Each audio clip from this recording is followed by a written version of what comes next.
রোজ garden এটি ঢাকার একটি ঐতিহাসিক স্থাপনা যা পুরান ঢাকার টিকাতলী এলাকায় অবস্থিত। এটি পুরান ঢাকার ঐতিহ্যবাহী স্থাপনাগুলোর মধ্যে একটি এবং বর্তমানে এটি একটি সংরক্ষিত ঐতিহাসিক নিদর্শন। রোজ গার্ডেন প্যালেস নির্মিত হয় 20 শতাব্দীর শুরুতে, প্রায় 1900 সালের শেষের দিকে। এটি নির্মাণ করেন ধনাঢ্য হিন্দু জমিদার হৃদয় নারায়ণ সাহা। একবার হৃদয় নারায়ণ সাহা ঢাকার একটি অভিজাত বাগান বাড়িতে নিমন্ত্রণে যান। সেখানে তিনি কিছুটা অপমানিত বোধ করেন। এর প্রতিক্রিয়ায় তিনি সিদ্ধান্ত নেন আরো সুন্দর আরো একটি বাগান বাড়ি তিনি তৈরি করবেন। সেই প্রতিযোগিতামূলক মনোভাব থেকেই তিনি রোজ গার্ডেন প্যালেস নির্মাণ করেন। এটি একটি ইউরোপীয় ধাঁচের বাগান বাড়ি। সামনে ছিল সুন্দর গোলাপ বাগান, যার কারণে এর নাম রাখা হয় রোজ গার্ডেন। ভবনটিতে রয়েছে সুদৃশ্য কলাম, খোলা বারান্দা, অলংকৃত নকশা। পরে এই প্রাসাদটি ক্রয় করে নেন মুসলিম জমিদার খান বাহাদুর কাজী আব্দুল গনি। তিনি এর নাম পরিবর্তন করে রাখেন বেগম মঞ্জিল। তবে জনপ্রিয় এই ভবনটি এখনো রোজ গার্ডেন নামেই পরিচিত। 1949 সালে এখানে একটি গুরুত্বপূর্ণ ঘটনা ঘটে। ঘটনাটি হলো রাজনৈতিক। এখানে প্রতিষ্ঠিত হয় বাংলাদেশ আওয়ামী মুসলিম লীগ, যা বর্তমানে বাংলাদেশ আওয়ামী লীগ নামে পরিচিত। বর্তমানে এটি বাংলাদেশ সরকারের প্রত্নতত্ত্ব অধিদপ্তরের অধীনে সংরক্ষিত একটি ঐতিহাসিক স্থাপনা। যদিও সবসময় সাধারণ দর্শনার্থীদের জন্য খোলা থাকে না, তবুও এটি ঢাকার ইতিহাস ও স্থাপত্যের একটি গুরুত্বপূর্ণ অংশ। এটি শুধু একটি সুন্দর বাগান বাড়ি নয়, বরং ঢাকার সামাজিক, সাংস্কৃতিক ও রাজনৈতিক ইতিহাসের একটি গুরুত্বপূর্ণ সাক্ষী। রোজ গার্ডেনের নামের সাথে গোলাপ যুক্ত হওয়ার পিছনে আসলেই একটি বড় কারণ ছিল। প্রাসাদের সামনে ও চারপাশে ছিল সুবিশাল গোলাপের বাগান। শুধু গোলাপ নয়, বিভিন্ন প্রজাতির ফুল ও শোভাময় গাছপালা লাগানো ছিল।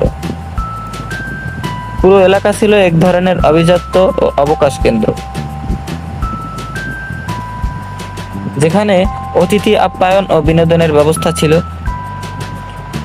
এই প্রাসাদটি ইউরোপীয় রেনেসাঁ ধাঁচে নির্মিত হলেও এতে স্থানীয় প্রভাবও রয়েছে। উঁচু প্ল্যাটফর্মের উপর নির্মিত, বন্যা থেকে সুরক্ষার জন্য।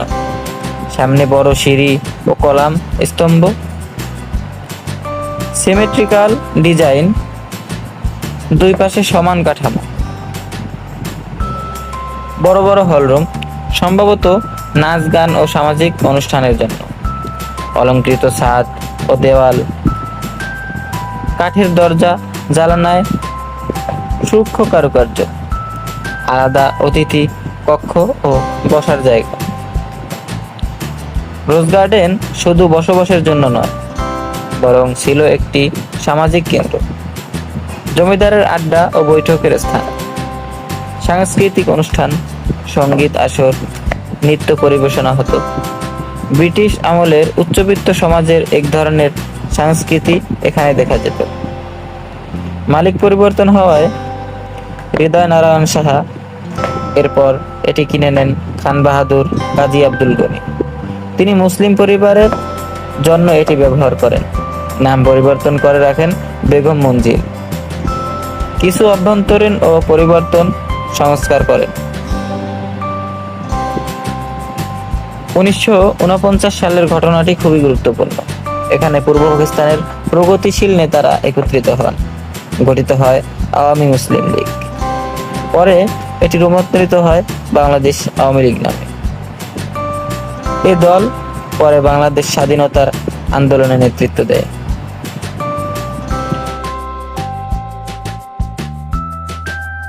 অর্থাৎ রোজ গার্ডেন ছিল একসাথে এক অর্থে বাংলাদেশের রাজনৈতিক ইতিহাসের স্মৃতিকাগারগুলোর একটি। যদিও এটি একটি সংরক্ষিত প্রত্নতত্ত্ব নিদর্শন, দীর্ঘদিনে অবহেলার কারণে ভবনের কিছু অংশ ক্ষতিগ্রস্ত হয়েছে। নগরায়নের চাপে আশেপাশের পরিবেশ বদলে গেছে। সংরক্ষণ ও পুনর্নির্মাণের উদ্যোগে নেওয়া হলে এখনো অনেক কাজ বাকি। রোজ গার্ডেন প্যালেস গুরুত্বপূর্ণ। এটি ঢাকার জমিদার সাংস্কৃতিক প্রতীক, ইউরোপীয় ও দেশীয় স্থাপত্যের মিশ্রণ। বাংলাদেশের রাজনীতির এক গুরুত্বপূর্ণ অধ্যায়ের সূচনা হয় এখানে।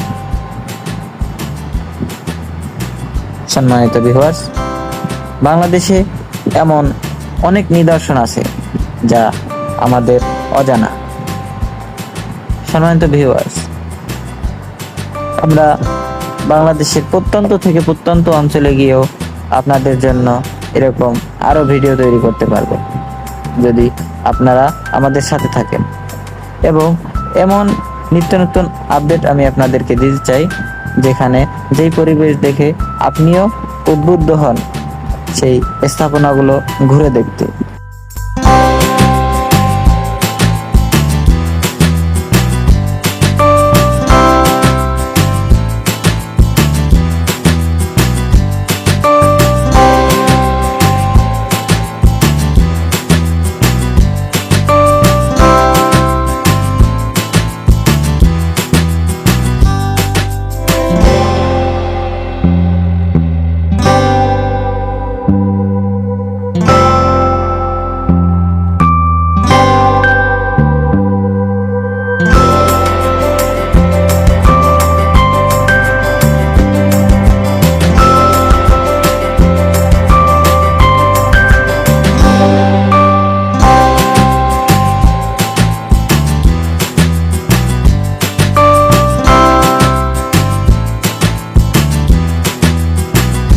আসসালামু আলাইকুম। আমরা আজকে আসছি হচ্ছে রোজ গার্ডেন। মহান স্বাধীনতা দিবস উপলক্ষে আমাদের বাসা থেকে সবচাইতে যে কাছের দৃশ্যটি ছিল সেটি হচ্ছে রোজ গার্ডেন।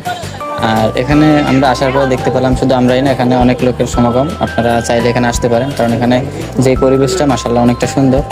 আর চারিদিকের যে একটা উচ্ছ্বাস মানুষের, খুব দেখার মতো। আর এখানকার যে পরিবেশ মাশাআল্লাহ, আপনারা যদি চান এখানে এটা এসে ঘুরে দেখতে পারেন।